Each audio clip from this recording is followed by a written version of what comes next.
Back in my YouTube channel biology with Neha ma'am. तो friends, इसके पहले की वीडियो में हमने देखा था ऑटोट्रॉफिक न्यूट्रिशन। इस वीडियो में हम देखेंगे हेटेरोट्रॉफिक न्यूट्रिशन। तो हेटेरोट्रॉफिक न्यूट्रिशन क्या होता है कि जब ऑर्गेनिज्म में क्या होता है, स्वयं भोजन का निर्माण नहीं करता बल्कि दूसरे जीवों से अपना भोजन लेता है, तब उसे हम क्या कहते हैं, हेटेरोट्रॉफिक न्यूट्रिशन कहते हैं। तो हेटेरोट्रॉफिक न्यूट्रिशन जो होता है वो 4 प्रकार का होता है, यानी 4 प्रकार के जीव होते हैं, यानी 4 तरीके होते हैं जिनसे एक जीव जो है वो दूसरे जीव से भोजन ले सकता है। तो पहला है पैरासिटिक, सैप्रोफिटिक, दूसरा सिम्बायोटिक एंड होलोजोइक। ये 4 प्रकार के न्यूट्रिशन होते हैं। सिम्बायोटिक, ठीक, तो ये 4 प्रकार के न्यूट्रिशन होते हैं। तो ये एक एक करके इनको समझते हैं कि पैरासिटिक क्या होता है। पैरासिटिक न्यूट्रिशन क्या होता है? तो जब एक ऑर्गेनिज्म दूसरे ऑर्गेनिज्म के शरीर के ऊपर या अंदर रहता है, जैसे कोई एक ऑर्गेनिज्म है, दूसरा ऑर्गेनिज्म इसके ऊपर रह रहा है, शरीर के ऊपर रह रहा है और इससे अपना भोजन ले रहा है, तब इस प्रकार के न्यूट्रिशन को हम क्या कहेंगे, पैरासिटिक न्यूट्रिशन। और ऐसे जीव को क्या कहेंगे, हम पैरासाइट कहेंगे। तो पैरासाइट को हिंदी में हम क्या कहते हैं, परजीवी कहते हैं। परजीवी ऐसे जीव जो दूसरे जीव के ऊपर या दूसरे जीव के अंदर निवास करते हैं और उनसे अपना भोजन लेते हैं, तो वो क्या हो गए, परजीवी हो गए। तो एक शब्द आपने और सुना होगा, पैथोजेन, ठीक। तो पैथोजेन क्या होते हैं? पैथोजेन की हिंदी होती है रोगाणु, ठीक। तो रोगाणु ऐसे जीव होते हैं जो व्यक्ति में कोई ना कोई, या व्यक्ति में या किसी जानवर में क्या होते हैं, रोग फैलाते हैं। तो एक स्टेटमेंट होता है कि सभी पैथोजन क्या होते हैं, पैरासाइट होते हैं, लेकिन सभी पैरासाइट जो होते हैं वो पैथोजन नहीं होते हैं। तो इसका मतलब क्या होता है कि सभी जो पैथोजन है वो पैरासाइट होंगे, क्योंकि पैथोजन मतलब रोगाणु जो हमें रोग फैला रहे हैं, जैसे कि बैक्टीरिया, वायरस, फंजाई या प्रोटोजोवन, ये सब क्या है, रोग फैला रहे हैं। जैसे कि हम मलेरिया पैरासाइट, अगर प्लाज्मोडियम की बात करें तो वो क्या है, एक पैथोजन है। वो क्या करता है, आरबीसी में को इन्फेक्ट करता है, यानी हमारे शरीर के अंदर रहता है और हमारे शरीर से ही भोजन ले रहा है। तो वो क्या हुआ, पैरासाइट भी हुआ और रोग फैला रहा है, तो पैथोजन भी हुआ। या फिर हम किसी बैक्टीरिया को भी देख ले, टीबी का बैक्टीरिया को देख ले, वो हमारे शरीर के अंदर रह रहा है, हमें रोग भी फैला रहा है और हमसे भोजन भी ले रहा है। तो इस तरीके से वो रोगाणु भी हुआ और परजीवी भी हुआ। लेकिन हमने कहा कि सभी परजीवी क्या होते हैं, वो पैथोजन नहीं होते। कुछ परजीवी तो होंगे जो पैथोजन होंगे।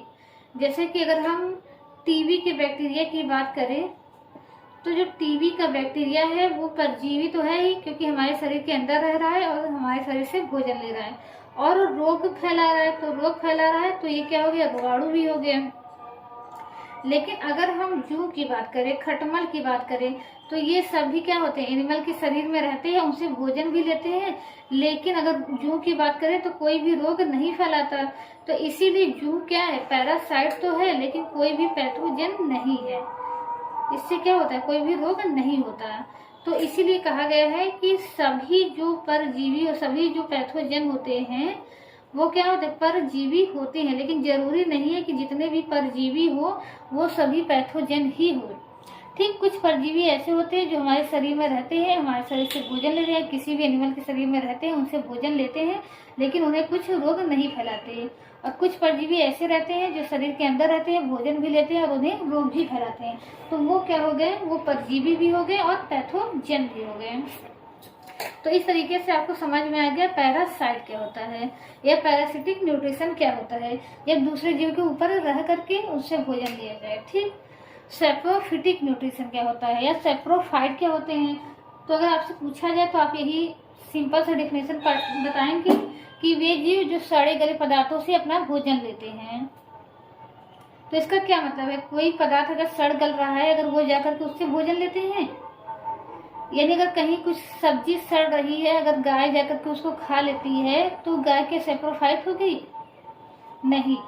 या फिर अगर वही सब्जी अगर ताजी है उसको गाय खा रही है, या फिर वो बासी हो जाने के बाद गाय खा ले रही है, तो गाय क्या है, सैप्रोफाइट नहीं है।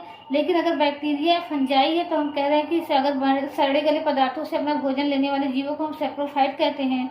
तो ये हमने गलत डिफिनेशन याद किया हुआ है। ये सड़े गले पदार्थों से अपना भोजन तो लेते ही हैं, लेकिन उसको सड़ाने गलाने के लिए भी क्या होते हैं, ये यही जिम्मेदार होते हैं। ये सड़े गले पदार्थों से अपना भोजन नहीं लेते, बल्कि पदार्थों को ये सड़ाते गलाते हैं, उससे अपना भोजन लेते हैं। यानी सैप्रोफाइटिक के बारे में आप बहुत थोड़ा सा ही जानते हैं। सैप्रोफाइटिक क्या होते हैं, जैसे पहले हम जानते हैं कि होलोजोइक न्यूट्रिशन क्या होता है। होलोजोइक न्यूट्रिशन होता है एनिमल सम न्यूट्रिशन या एनिमल लाइक न्यूट्रिशन, जैसा कि एनिमल में होता है।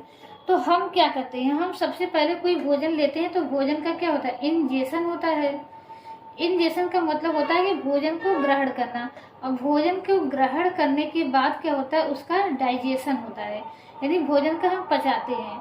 लेकिन सैप्रोफाइट क्या करते हैं, ये पहले भोजन को डाइजेस्ट करते हैं, फिर उस भोजन को ग्रहण करते हैं।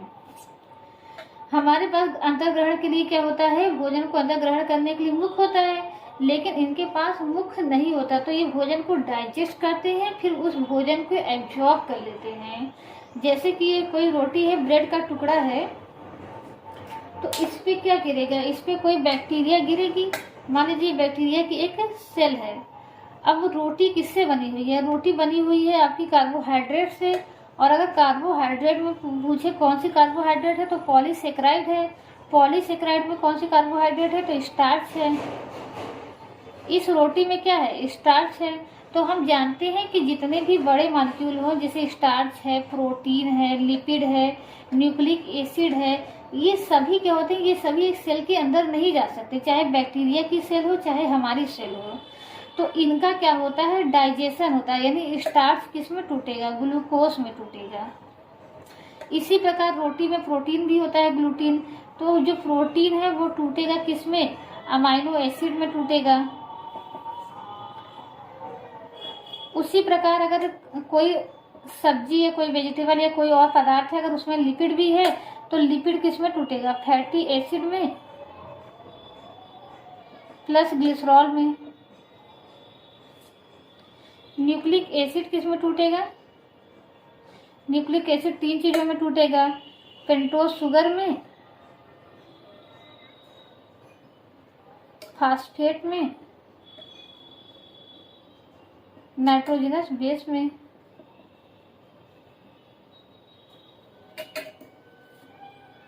ठीक, अगर मान लीजिए कोई पत्ती होगी तो पत्तियां किससे मिलकर बनी होंगी, सेल से, और सेल के अंदर क्या होगा, न्यूक्लियस होगा, न्यूक्लियस के अंदर क्या होगा, न्यूक्लिक एसिड होगा, और न्यूक्लिक एसिड किससे मिलकर बना होगा, पेंटोज, फास्फेट और नाइट्रोजनस बेस से।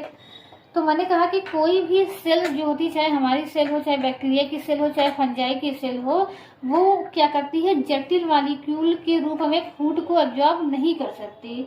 तो हम जब भोजन खाते हैं तो उसके बाद भोजन का डाइजेशन होता है। डाइजेशन कहाँ होता है, स्टोमक के अंदर होता है। उस डाइजेशन में होता क्या है कि स्टार्च बदल जाता है ग्लूकोज में, प्रोटीन बदल जाती है एमिनो एसिड में, लिपिड फैटी एसिड और ग्लिसरॉल में, न्यूक्लिक एसिड जो होता है इन तीनों में बढ़ जाता है।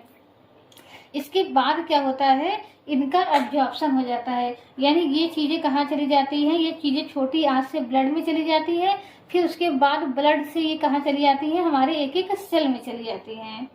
तो यानी पहले भोजन का इंजेशन हुआ, फिर डाइजेशन हुआ, और फिर उसके बाद क्या हुआ, एब्जॉर्प्शन हुआ।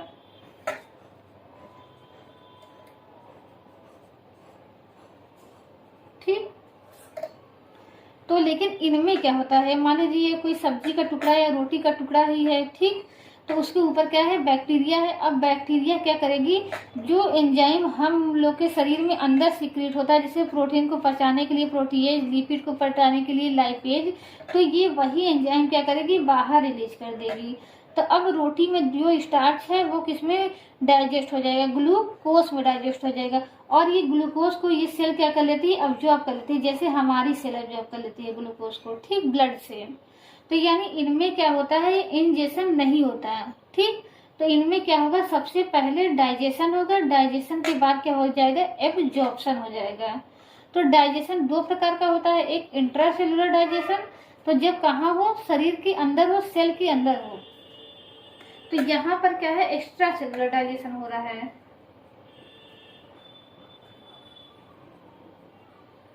Extra cellular digestion.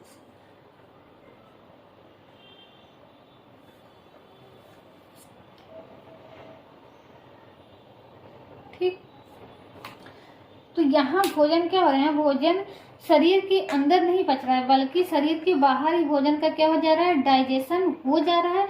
और डाइजेशन होने के बाद उस भोजन को ये अब्जॉर्ब कर ले रहे हैं।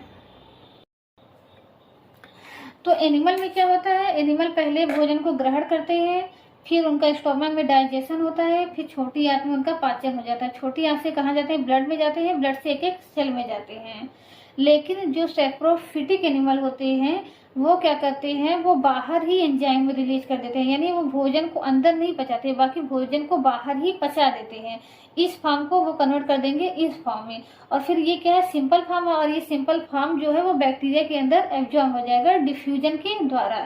तो यहाँ क्या हो रहा है, एक्स्ट्रा सेलुलर डाइजेशन हो रहा है, यानी सेल के बाहर डाइजेशन हो रहा है। तो ये अंतर होता है। तो अब देखिए चीजें सड़नी क्यों लगती हैं, तो कोई भी चीज थी, मान लीजिए वो स्टार्च की बनी थी, अब वो ग्लूकोज में कन्वर्ट हो गई, प्रोटीन की बनी थी अमीनो एसिड में कन्वर्ट हो गई, लिपिड की बनी थी फैटी एसिड में कन्वर्ट हो गई। तो इसी से क्या होती है चीजें, अब लिपिड जो था उसमें रोटी में या किसी और चीज में कोई दूसरे प्रकार का लिपिड था, उसको लिपिड में कोई कन्वर्ट कर देती है छोटे छोटे लिपिड्स के टुकड़ों में, ऐसे लिपिड में, जिससे महक क्या होती है, खराब महक आती है, जिसका स्वाद खराब होता है, गंध खराब होता है, देखने में खराब लगता है। तो इसी कारण क्या होती है, जो हम कहते हैं चीजें सड़ गई, चीजें सड़ गई मतलब चीजें जो हो गई वो अपने सिंपल फॉर्म में कन्वर्ट हो गई। तो चीजों को सड़ाने गलाने के लिए कौन जिम्मेदार होता है, सैप्रोफिटिक होते हैं।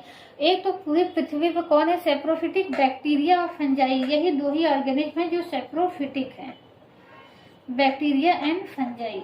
तो कोई भी चीज जो खराब हो जाती है, जो सड़ जाती है, जो गंदे नाले का पानी होता है, आप देखते हैं कि वो क्या हो जाती है, पानी कुछ समय बाद क्या हो जाती है, साफ हो जाती है आगे चल के नदी में।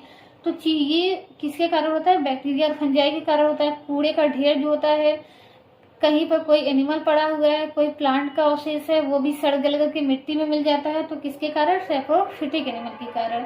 तो अगर सैप्रोफिटिक एनिमल बैक्टीरिया और फंजाई न होते तो पूरा पृथ्वी जो होता है अब तक कूड़े के ढेर से भर जाता है।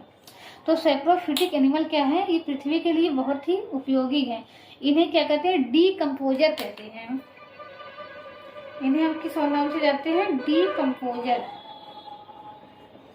तो ये क्या कर देते हैं, चीजों को डीकम्पोज कर देते हैं, यानी बड़े एनिमल को क्या, अब सॉरी बड़े मॉलिक्यूल को क्या कर देते हैं, छोटे मॉलिक्यूल में तोड़ देते हैं। कंपोज मतलब होता है बनाना, डीकम्पोज मतलब बड़े मॉलिक्यूल को छोटे मॉलिक्यूल में तोड़ देना। तो अब अगर आपसे पूछा जाए सैप्रोफिटिक एनिमल क्या होते हैं, तो आप बताएंगे एनी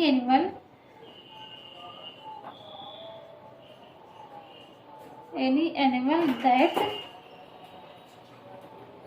रुक जाओ, that feed by dead and decay matter, that feed by absorbing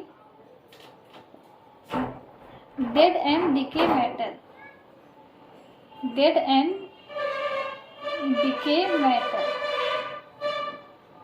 ठीक, वे एनिमल जो डेड और डिके मैटर को एब्जॉर्ब करके खाते हैं या एब्जॉर्ब कर लेते हैं, उन्हें ही हम क्या कहते हैं, सैप्रोफिटिक एनिमल कहते हैं। तो ये हो गया सैप्रोफिटिक एनिमल। अब क्या होता है, सिम्बायोटिक क्या होते हैं और होलोजोइक क्या होते हैं। तो होलोजोइक हमने बता दिया, होलोजोइक क्या होते हैं, एनिमल लाइक न्यूट्रिशन। तो ये बैक्टीरिया में नहीं होगा, ये बस हमने समझाने के लिए बताया है कि जब भोजन को ग्रहण किया जाए, उसके बाद भोजन को पचाया जाए, फिर उसके बाद उसका अब्जॉर्प्शन हो, तो उसी को कहा जाता है होलोजोइक न्यूट्रिशन। ठीक, पैरासिटिक क्या होते हैं, ये भी पचे पचाए भोजन को ऑब्जर्व कर लेते हैं। ये क्या करते हैं, पचे पचाए भोजन को ऑब्जर्व कर लेते हैं, और ये क्या करते हैं, भोजन को बाहर पचाते हैं, फिर उसको ऑब्जर्व करते हैं। और ये क्या करते हैं, पहले ग्रहण करते हैं, फिर उसको पचाते हैं, फिर उसको ऑब्जर्व करते हैं। और सिम्बायोटिक एनिमल्स क्या होते हैं कि जब दो एनिमल क्या होते हैं, साथ साथ रहते हैं और दोनों एक दूसरे को फायदा पहुंचाते हैं। Such relationship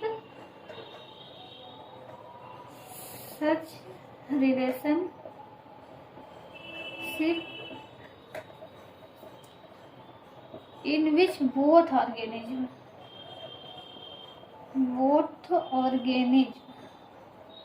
are benefited.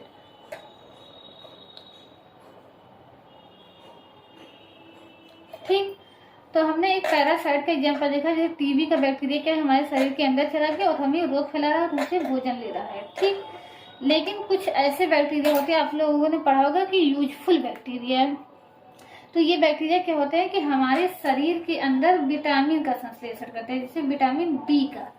तो ये क्या कह रहा है, इसका और ह्यूमन का जो रिलेशन हो गया वो कैसा हो गया, सिम्बायोटिक रिलेशनशिप हो गया।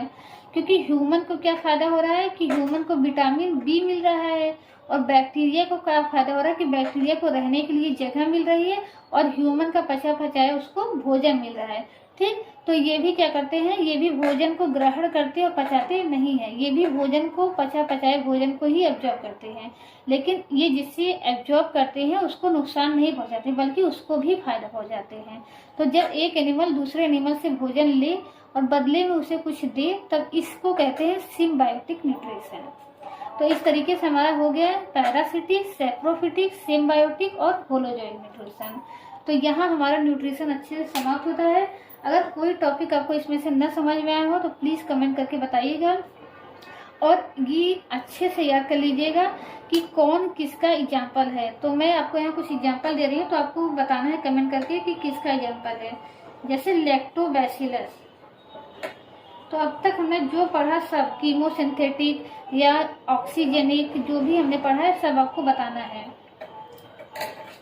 ठीक, आपको लैक्टोबैसिलस बताना है किसका एग्जाम्पल है,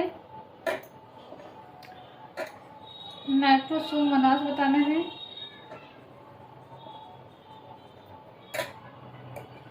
एनाबिना और नॉस्टॉक बताना है, एनाबिना एंड नॉस्टॉक। ठीक, इसके अलावा एक एग्जाम्पल आपको और बताना है, न्यूमोकोकस निमोनी, न्यूमोकोकस निमोनी।